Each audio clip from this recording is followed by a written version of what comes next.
Hey guys, welcome back to the workshop. This is my gravel bike. It's a Marin Gestalt. I bought it at the end of last season. I had really big plans to ride it all winter, but that didn't happen. It just hung on my basement wall. The weather's gotten a lot nicer, so I pulled it down. I want to start riding it again. But before I do that, I want to make some upgrades.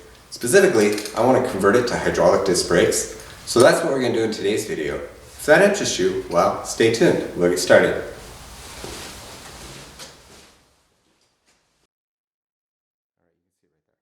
The Marin Gestalt comes with TRP Spire mechanical disc brakes. I'm going to replace those with a set of Ultegra BRS785 calipers. I chose these. I've got these on another bike. They're really good, and they're about the best brake you can get for a road bike that only supports post-mount calipers. So the major hurdle when you upgrade a road bike from mechanical to hydraulic disc brakes is that unlike a mountain bike, on a road bike, the brakes and the shifter are one unit. So to make the upgrade, you have to replace the entire shifter assembly. My bike has 105 10-speed on it right now, and I'm replacing it with Tiagra. This is the modern 10-speed. Now they're both 10 speeds, but they're not compatible. That bike uses the old 10-speed standard. Tiagra uses an 11-speed. It just doesn't have the 11th speed. So it's got the 11-speed spacing. So because of that, I have to replace the shifters, but I also have to replace the drivetrain components. I'm not going to reuse the bars that are on this bike. These have an aero profile to them, and they're really difficult to use with accessories. They're also kind of narrow. So instead, I bought a set of Zip Explorers. I chose these because they're a bit wider and they've got this offset to the drops. I think this is going to be more comfortable when I'm not riding on pavement. So instead of taking the time to cut the bar tape and take everything apart, I'm actually just going to remove the cables at the derailleurs, and I'm going to yank the whole thing off. Take the cables and the handlebars as one assembly. I can then install these handlebars and we'll put things back together. So let's get these bars off and we'll go from there.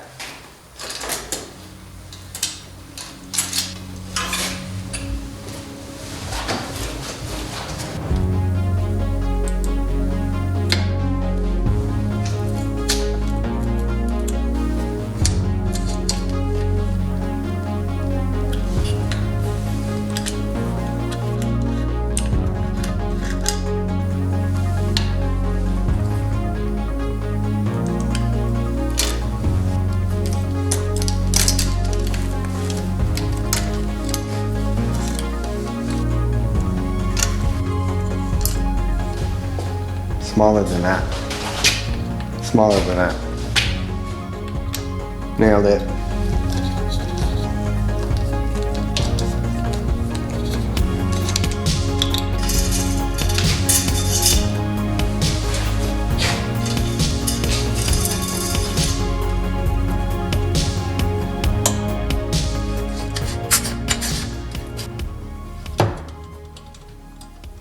The best way I've found to make sure you get the levers on and they're on straight is to put them onto the handlebars off the bike and lay them on a flat table like this. When they're at the same height, it will be stable.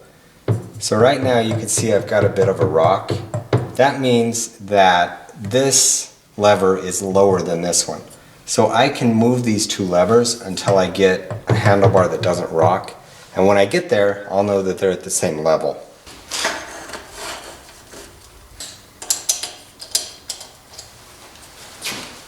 A bit of advice, when you're doing it like this, you've got it in the stand, make sure you either put something on the top tube here to protect it or angle it so that the handlebars are further down than the back. Otherwise, it will tend to spin around and run the handlebars right into the top tube and chip the paint. I've done that more than I care to admit. So I'm going to put the wheels on it, I'm going to set it up here and get on it so I can get the angle of the handlebars set right. I toyed around with it a little bit. I think this is about where I want these. I'll probably have to tweak it once everything's together and I can actually apply the brakes. But for now, I think that looks all right.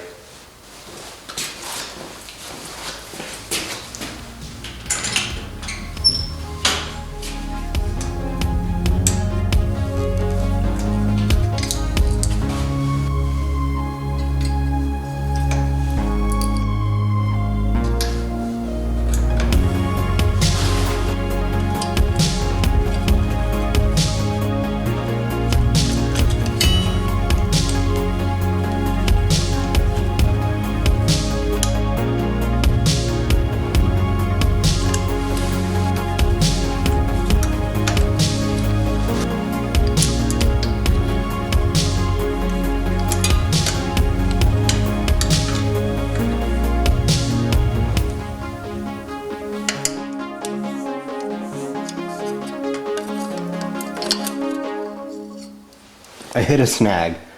I forgot to buy the adapter for the braze-on. So I gotta find one of those, probably get one on Amazon, and we'll come back. So while I wait on that front derailleur adapter, let's switch over. I wanna put the shift cables on. I'm gonna start with the shift cables and then I'm gonna do the brakes. I found that it's easier once you know where your shifter cables are gonna route to route your brake hoses. When I put cables on a bike, I size them so that the handlebar can make a 90-degree turn in each direction, but really no more than that. I don't want to have enough cable that it can swing around and hit the top tube. So I'm going to route this cable kind of like so. That gives me my 90 degrees. And then when the other side comes in, I'll loop it around so that they make sort of a W shape. But once I know the length, it's pretty much a matter of routing it under the handlebars and trimming it to length. So I'm going to cut it right there, and then I'm going to use electrical tape to hold it in place.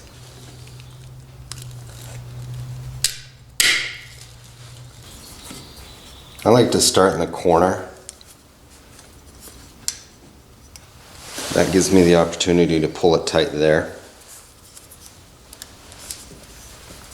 And then as I go from here, I won't have to worry about having enough slack.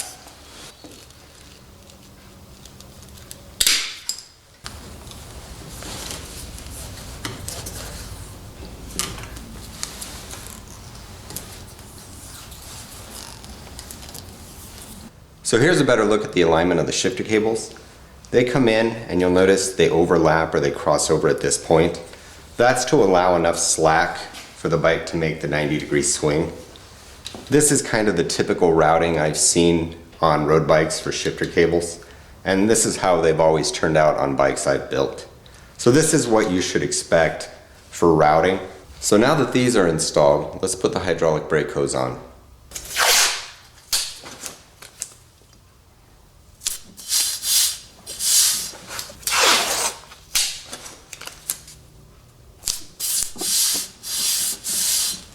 So I'm going to start on the rear brake. It's the one that uses the most hose. So if you don't have it, Shimano makes this little clamp, and I'm sure every other brake manufacturer does too. It goes around the brake hose, and then you clamp it in your vise, and it holds this still, and then you can tap this needle insert in place. Before you press in that needle insert, don't forget your hardware.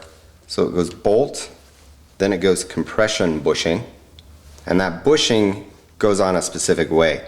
So the smaller or the tapered end points towards the shifter. Once you've got your hardware on there, put the hose in that clamp I showed you, and then place that clamp in a vise. And you want the top of the clamp to be flush, and you want the hose to sit at the top of the clamp, kind of like so. And what that does now is it holds that firmly in place so we can press in that needle insert. So take that needle insert and push it into the hose as far as you can by hand. That way you know it's started square. And then I use a piece of aluminum. This is a scrap I had from another project. And I tap on the aluminum to drive the needle insert into the hose. Don't hammer directly on the needle insert. You can distort the end and then you'll have trouble getting it to seal.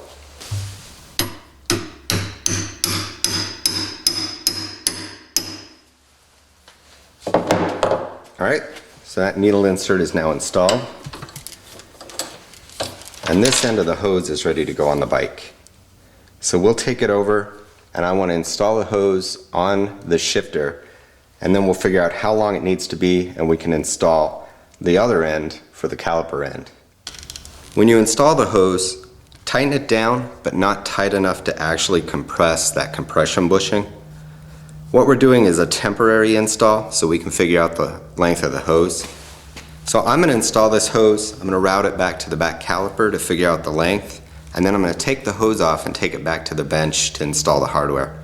It's much easier to do that than it is to try and install it on the bike. So let's go down, I want to show you how this hose routes, and then we'll take it back and we'll put the other hardware on it. So on this frame, the brake hose is routed externally. On some bikes it goes down through the down tube, but on this one they just run it along the bottom. So I'm going to route it along the handlebar, and I'm going to leave the same amount of slack up top so that the handlebar can be rotated through that 180-degree swing. So I'm going to tape that in place, and then I'll install the plastic clips, and we'll figure out the length it needs to be at that rear caliper.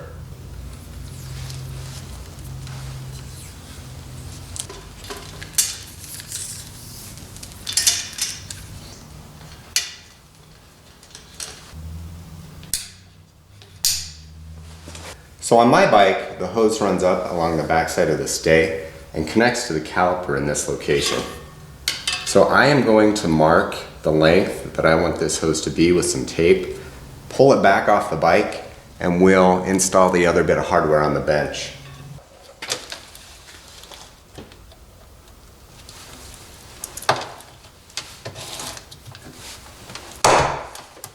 It's the same process as the other side. The caliper bolt is a little bit different. It's a finer thread, but otherwise everything else is the same.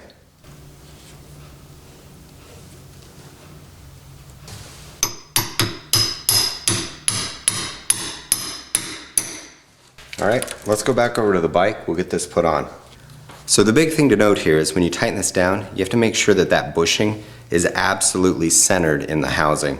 If it's slightly askew, it will tighten down askew and it will leak. So the way I make sure that that happens is I install it, and then I look at the angle of the hose and I make sure that the hose is straight and square to the housing. So I'm going to coat this with a little bit of mineral brake oil and run it down. Because the handlebars are here, this wants to curve downward.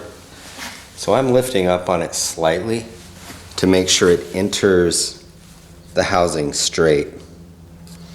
And then once I have this snug down, I give it a little bit of a rotation, and that just helps ensure that it's in there square.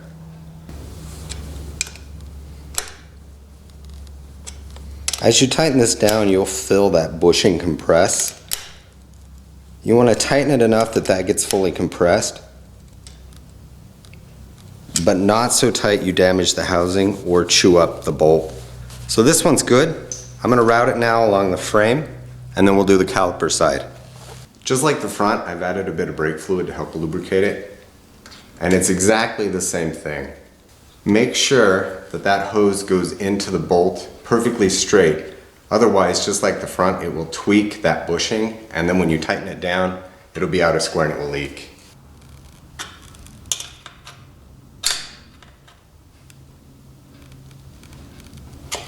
So now that this is done, let's go ahead, let's get it bled. When you bleed Shimano road levers, you'll need a special cup. This is effectively a little master reservoir, and it threads into a hole in the top of the lever, and then this will hold the fluid and allow air to escape. Shimano uses a couple of different hole sizes, so depending on which lever you have, you may need an adapter for the cup. That fill plug is located under the hood, so we'll peel back the hood and I'll show you where that hole is. This is the fill plug. It's removed with a really small 2.5mm Allen head wrench. This has to fit in there almost perfectly, otherwise these are really easy to strip out. These shifters do require the adapter. You have to buy this separately. It doesn't come with that cup. You'll end up spending $20 or $30 on that cup and this adapter. I think it's kind of ridiculous, but it is what it is.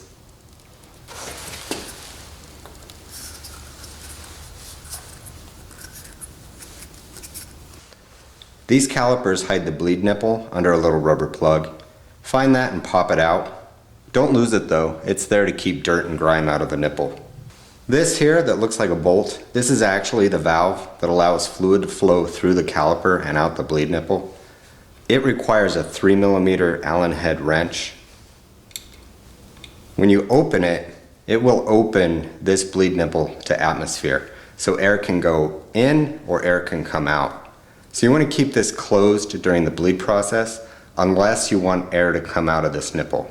So the way I'm going to bleed this, the general approach, I'm going to add oil to the bleed cup. I'm going to then open the bleed nipple and oil will flow from the cup through the brake hose and out the nipple. For this to work, the cup needs to be higher than the caliper at all times.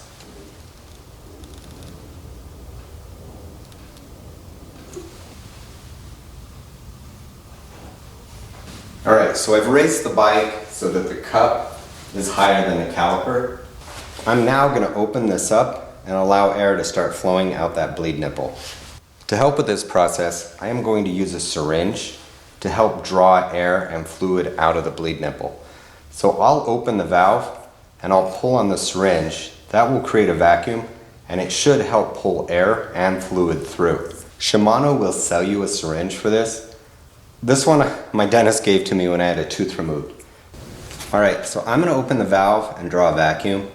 We want to keep an eye on that cup. We do not run it to run down or run out of oil. If it does, it will suck air and we'll have to start all over again.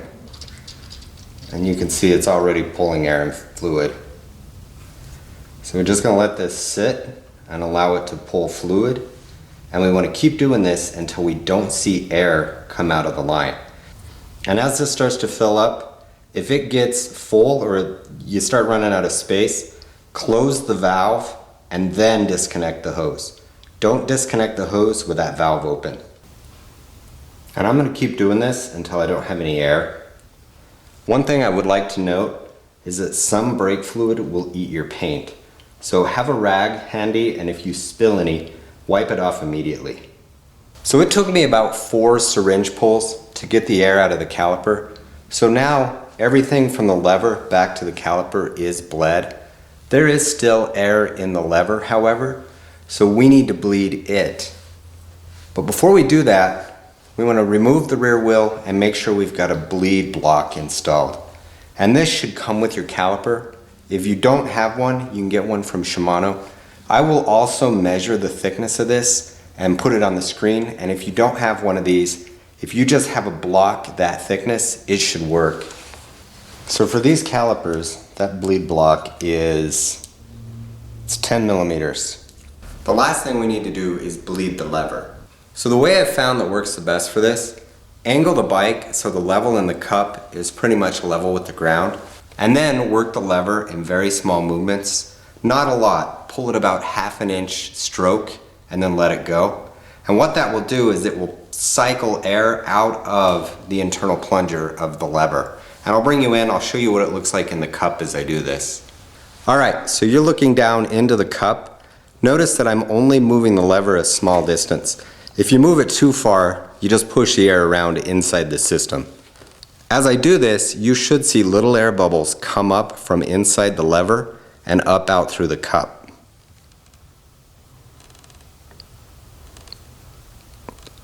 You want to keep doing this until you don't get any air. And by that point, you should start to feel a really good solid brake lever.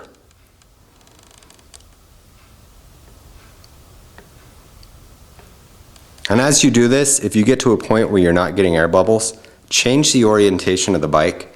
Either move it up or move it downward and try again, and that will allow air to move around inside the lever and get it out of the system. So I'm going to keep working on this air, and I'll bring you guys back when that's done. So it took me a little longer than I expected. It took about 15 minutes, but I've got all the air out of the system. I've got a really good lever. The last thing you want to do before you call this done is grab a hold of the lever and give it a good solid squeeze, pretty much as hard as you can. What you want to do is you want to look for leakage at the 2 points where your hoses connect to your lever and your caliper. This way also, if there's something that's not tight or any other problem, you want it to fail right now and not when you're out riding it. And I don't see any trouble. I don't have any problem with leaks. The lever's staying good and firm. I think we're good. So I am going to put the plug back in this and call this one done. And I'm going to switch over and do the front one. The front is done exactly the same way. I'll give myself a loop of extra hose. This one, it runs down in front of the fork, connects here with a clip, and then it snakes in behind and goes into the caliper right here at the top. So I'm going to do the same thing. I'm going to take the hose, I'm going to put the hardware on the end, install it and route it, and then measure the length, cut it, and install the hardware on the other end. Then once that's done, I'm going to bleed the lever, same way we did it before.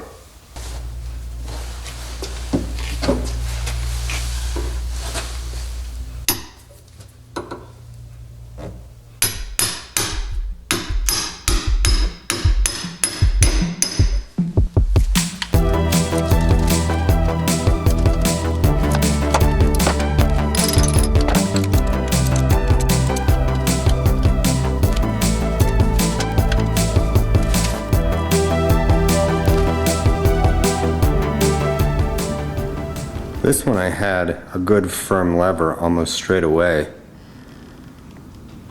The front tends to be easier to bleed than the back, simply because it's just a straight line straight down. And I didn't have any trouble with this one either. I got no air out of the lever. Pretty much once I bled the caliper, I had a good firm lever. So this is all done. I'm gonna put the front wheel back on, call the brakes done, and we can work on the derailleurs.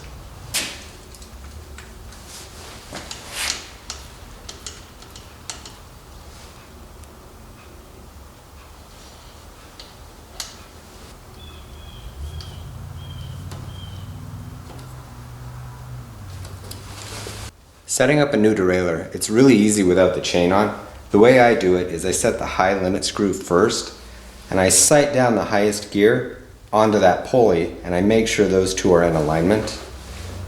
And then I do exactly the same thing for the low stop. So let's do the high first. I'm going to adjust it until those pulleys are in alignment. Okay, that looks really good to my eyes. And now I'm going to do exactly the same thing for the lowest gear. And I'm going to turn it out until that pulley is in alignment with that gear. So we'll set the initial cable tension without the chain on.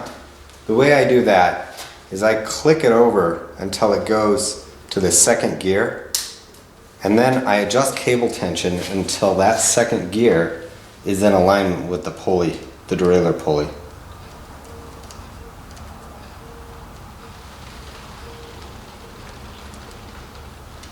Alright, and that looks good to me. So now as I shift through the gears, it should be in alignment mostly between the gears and that jockey pulley. Once I get the chain on, I can adjust that, fine tune it for the shifting.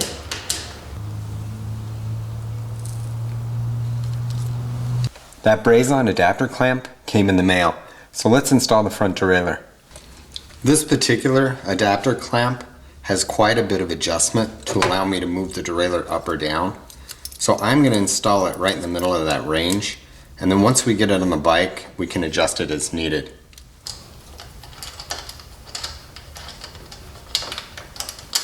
The up or down position of the front derailleur is set when the derailleur is in the big ring position.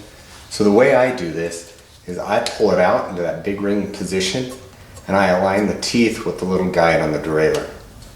You're looking for about 3 millimeters of clearance between the longest tooth and this derailleur cage. So in my case, it looks like I need to go downward ever so slightly. So once you've got the up-down position of the derailleur set, the last thing to do is set the forward-back alignment.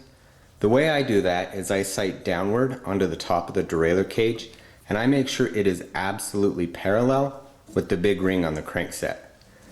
So if I look at this, it looks like we're slightly off, so I'm going to adjust that until the two are parallel. So from my point of view, this looks really good. So I'm going to tighten this derailleur down, and then we'll switch over, we'll install the cables and the chain, and I'll show you how to do the fine-tune adjustment on both the front and rear derailleur.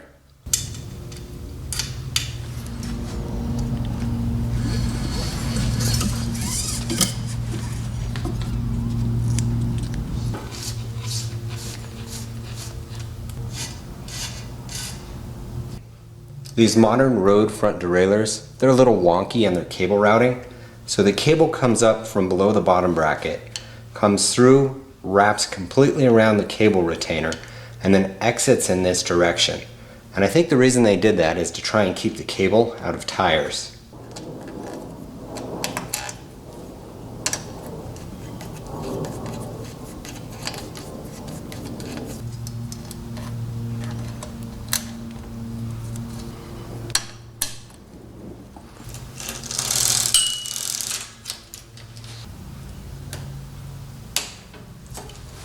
So on this derailleur, the limit screws are located right here, and they use a 2 millimeter Allen head wrench.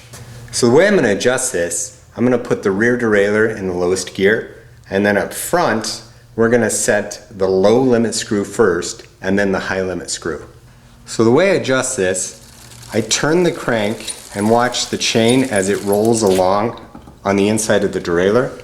And then I adjust that screw so there's only about 1 millimeter of distance between the inner side of the cage and the inner side of the chain. So you're looking down straight from above. This is the inner side of the chain and this is the inner side of the ring. So we're looking for about 1 millimeter of distance between the inner race and the chain. So adjust that low limit screw until you have about that clearance. Okay, and that's about right.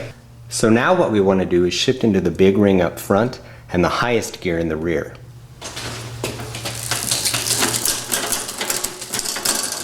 So now I'm going to shift it up into the big ring, and I'm going to adjust the high limit screw until there's about 1 millimeter between this race and this side of the chain.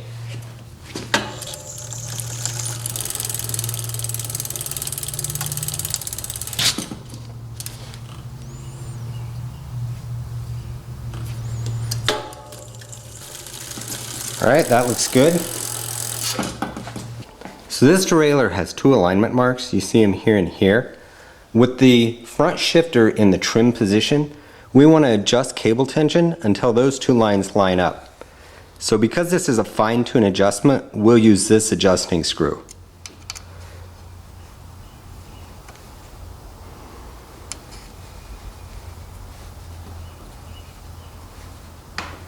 Alright, that looks good to my eyes.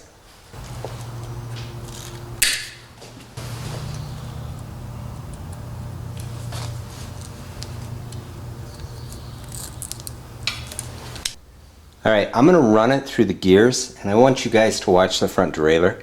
So we're going to start in the lowest gear on the bike. That's the small chainring, and that's the largest cog in the rear. I want you to notice that there's no chain rub on the inside of the derailleur cage. And now I'm going to shift the rear towards the highest gear. So right here we're starting to get chain rub. So I'm going to grab the trim position, and we no longer have chain rub. And that is the highest gear in the rear. Now I'm going to shift it to the big ring. And you'll note that we don't have any chain rub on the outer cage. And now I'm going to start shifting towards the larger cassette or the larger cog in the rear. And you'll notice we're getting chain rub. So I am going to go to the trim position, and that alleviates that. So this is how this should work. This is working beautifully. So let's go now. I want to show you how to fine-tune the rear derailleur.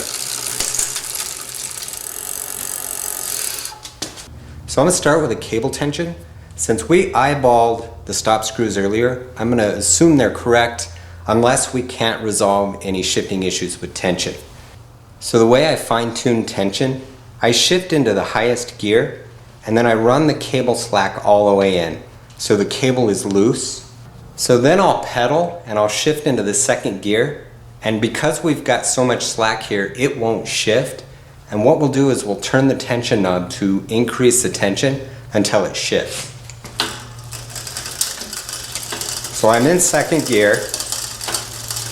Now I'm going to slowly adjust the tension until it shifts.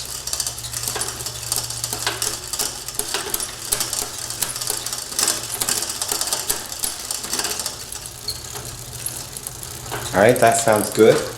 And now what I'm going to do is just go back and forth until I get good crisp shifts.